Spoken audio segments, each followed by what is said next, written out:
Let's get a full look at the forecast for the first time this morning, Clay.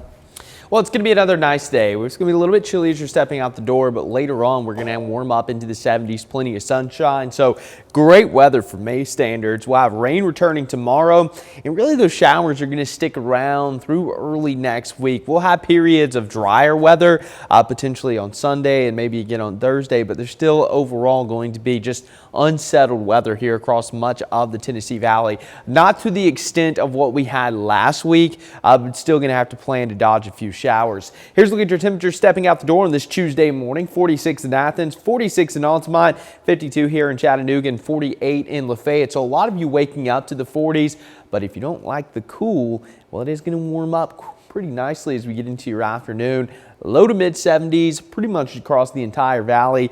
Some areas could stay in the 60s, mainly along the Cumberland Plateau and Walden Ridge, getting some of the higher elevations. And as we look outside coming down the ridge cut, no major issues here. Could be a little bit of fog in and out of your morning commute, mainly in some of the higher elevations, the plateau back towards the Blue Ridge Mountains. So if you travel in those directions, again, watch out just for some reduced visibility. But our next system is starting to get its act together across parts of Texas. This low pressure is going to track across the southeast and then just kind of meander over the next couple of days, which will give us a shower activity really through maybe even Saturday and then again early next week. So rain chances are going to stick around. Not going to be overly high any given day, but these numbers may go up as we get more confidence on when this rain is going to move through, especially later in the period. So continue to check back each morning. Here's a look at your futurecast. We're going to have a really nice day on our hand.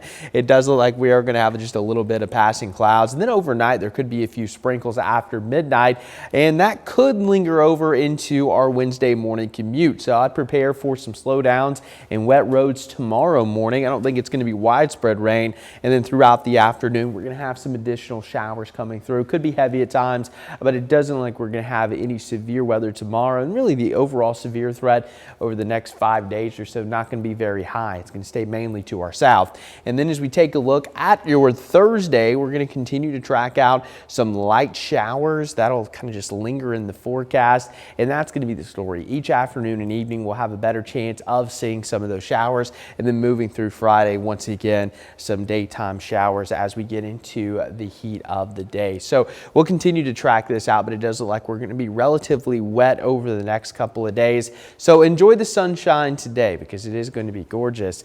And as we look at that rainfall amount, now the highest rainfall amounts are likely to be right along the Gulf Coast, 5-6 inches possible over the next 5 days. The further north you go, those amounts are a little bit lower. Here in Chattanooga, 1/4 to 1/2 inch. North Georgia, Northeast Alabama, up to 1 inch. And again, it looks like we just got the latest data in here. So again, the track moves a little further north. Those higher rainfall amounts will bump a little bit further north. So we'll keep a close eye on things. But nonetheless, we'll have some active weather moving back in by tomorrow, continuing on and off, maybe through the weekend. And then next week, we'll have temperatures sticking around in the 40s or 70s. Wow, I got a little carried away there, Paul. 70s, not 40s. Gonna make people panic out there. Thank you, Clay.